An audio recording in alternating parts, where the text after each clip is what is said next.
MCDM has seen a lot of attention of late, thanks to their new RPG, which raised just north of $4.6 million on BackerKit, with over 30,000 backers, including me. Over the last few years, they have released a lot of products for 5th edition, including Flee Mortals and its companion, Where Evil Lives. Flee Mortals was the first project of theirs that I backed, but personally, I think Where Evil Lives has more utility for the average DM. As James Introcaso, MCDM's lead designer, credited in Where Evil Lives as design director, puts it in the foreword, if I don't have anything prepared, or if the players zig when I expect them to zag, I can easily grab a story hook or tempt them with some unique treasure and get them into one of these places where evil and fun lives. And that is essentially the pitch of this book. It's a series of 22 short modules, each one with its own boss and interesting reward. They cover levels 2 through 20 with 2 10th and 11th level layers.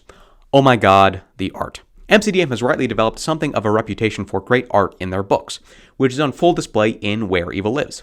Admittedly, most of the monster art is just out of Flee Mortals, but we also get 22 great maps and several full-scale pieces. I mean, just look at this guy. This is MCDM's Count Rodar von Glauer, their version of Strahd, but obviously a lot hotter. This was the temp cover under which Where Evil Lives launched on BackerKit. Part of me was slightly confused when Matt, in one of his Baldur's Gate 3 streams, said that he thought Astarion is probably one of the best characters in gaming, but then I remembered von Glauer.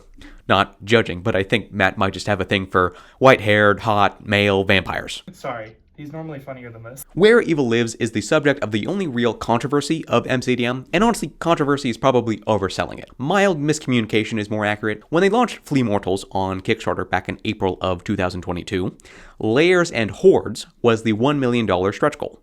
On the Kickstarter, we got this disclaimer. This is actually quite a bit of extra content, so it may be this turns into its own separate book you get along with your new monster book. Reading this, I, and I think some other people who also backed at the hardcover tier, assumed that we might get 2 hardcover books out of this Kickstarter. Now, given the quality, size, and cost of the books, that was not a reasonable assumption. But we did not know that at the time. Instead, we would get Flee Mortals, a PDF copy of Where Evil Lives, and the option to buy a hardcover of Where Evil Lives at cost. And frankly, I was perfectly happy with this outcome. Initially, I imagined Lairs and Hordes would be quite short, maybe only 40 pages total, 20 2-page one-shot style adventures. The book is 320 pages, and while a decent chunk of those pages are 151 stat blocks reprinted from Flee Mortals, each layer has quite a bit going on.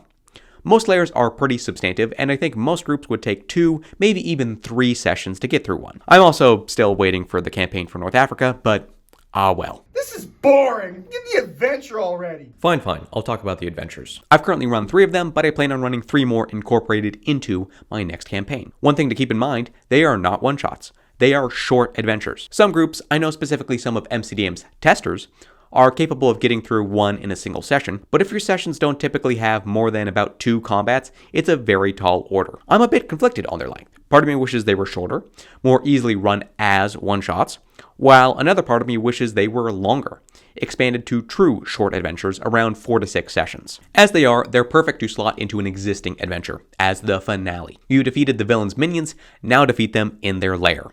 They aren't as good in the role that I've used them in, where it's D&D night, but due to 1 or 2 absences, I don't want to run my normal game, and I would rather just punt and run a one-shot. My friend Spencer would object to that terminology and insist I call them revolver campaigns, but the issue with those, and the way I've tried to use Where Evil Lives, is that you may never play that game again, just due to limited time. It's sad but true. One thing to be aware of with Where Evil Lives, and the monsters in Flee Mortals in general, is that if your players are not especially tactically minded, but you, the DM, are, you will find it is quite easy to TPK. So give the players some breaks and hold back a bit.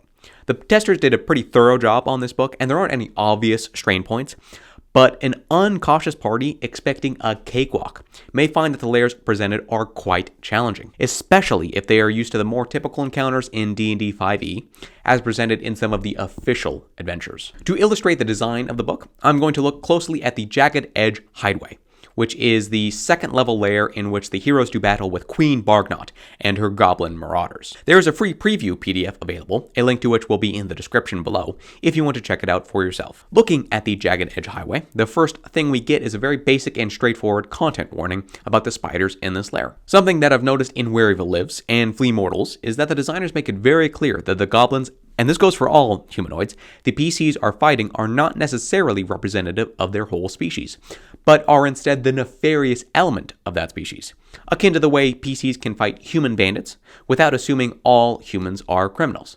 Because we are to understand the humanoids we are fighting are the most capricious elements of their species, I think we get some slightly confused messaging. It has not been problematic in my experience to paint a species with a broad stroke, saying that the societies of orcs are chaotic evil, for example, with the important caveat that there are individual orcs who can break from tradition and can be of any alignment. All humanoids can technically be of any alignment, but Where Evil Lives makes this explicit in a way I don't find useful. If there are a tribe of friendly goblins that the PCs are going to engage in diplomacy with, then we probably don't need stat blocks for them in the first place. And further, demons and devils, who are, to my mind, creatures whose alignment are core to their design, are described as being typically chaotic evil and typically lawful evil, respectively. I'm sorry, but no. Those creatures are not typically in alignment, they are those alignments. If you have a devil that is of neutral evil alignment, no you don't, that's not a devil. That's an unaffiliated fiend LARPing as a devil. That language is appropriate for most other creatures. Voiceless talkers, MCDM's mind flayers, can typically be lawful evil, but when it comes to creatures like fiends where their alignment defines them, I take some issue. Ultimately though, none of this stuff really matters. Spells like protection from evil and good care about creature type and not alignment, meaning alignment has no real mechanical bite. After our warnings and background information, we get 3 possible hooks into the lair.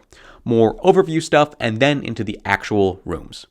I like that they chose to give each room a short bulleted list, with each bullet being a major feature to either describe or a secret for the players to find. This particular lair contains several traps, a subject which I have a full video on if you are interested. Just a brief overview of them, I think all of the traps presented in this lair are A+. The DCs are well tuned for 2nd level, as is the damage, and the traps primarily exist as a warning system for the goblins.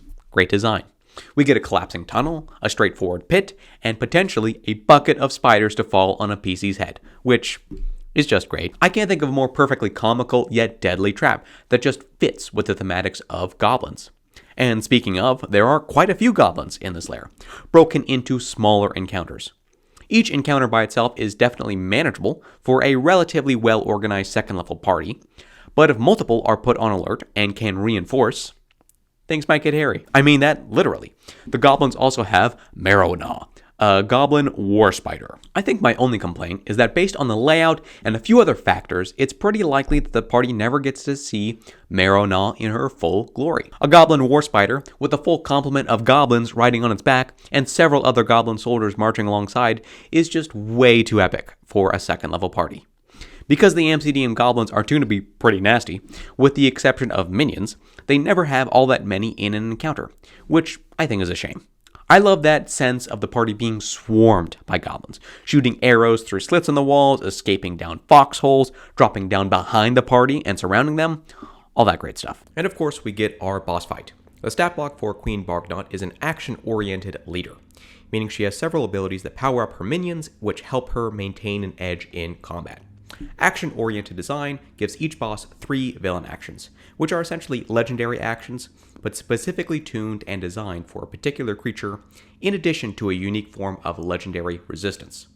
The issue with legendary resistance, as presented in the core rules, is that it really sucks for the players when a monster uses them, and the player feels like they just wasted a cool ability. Instead, MCDM fixes this issue while keeping balance in mind, by saying that the boss gets an automatic success on a saving throw 3 times per day, but must suffer some other ill effect. In this case, one of Queen Bargnot's minions automatically fails the given saving throw and suffers the normal effects. And after our boss fight, we get the Lairs Horde. It includes a decent list of magic items, a unique poison recipe, and a unique magic item. The poison is pretty interesting. Its DC is not fixed, but determined by the person making it. And in addition to poisoning, it also inflicts an effect like fairy fire. The monocle of secrets is sort of the platonic ideal of the wand of secrets. Instead of thrice per day, just basically confirming the presence of a secret door or trap you probably already suspected existed, we now have an item useful at all levels. It simply grants advantage on checks to find secret doors and traps. Because advantage never ceases to be an important bonus, the monocle never ceases to be an important item. The Jagged Edge hideout is pretty typical compared to the rest of the lairs, although interesting, several include options for diplomacy. The 8th City Advocacy Services, for example, includes a potential path for some parties to get a powerful magic item, or other service, via a literal deal with the devil. While the book makes it very clear that the bosses are explicitly villains, some parties may choose to talk and not to battle, especially with lieutenants or minions. If you are thinking about buying Where Evil Lives, I think the PDF is a great value proposition. 22 short lairs, each with its own unique boss and custom reward, is a lot of content, without much work on the DM's end. One of my major criticisms of the Dungeons of Drakenheim was that all of the locations felt like they needed a bit of work on the DM's end just to finish them, which is not the case in Where Evil Lives. About 15 minutes of prep just to review the lair, see who the bad guys are, where the PCs are going to encounter them, and you're basically done. The book is ready to run as is. I hope you guys have found this review helpful. If you have any thoughts on Where Evil Lives, or if there are any other games or products you are interested in a review of, please include them in the comments below. With that, I leave you to my cousin to finish us out. Thanks for watching. Don't forget to subscribe. Peace out.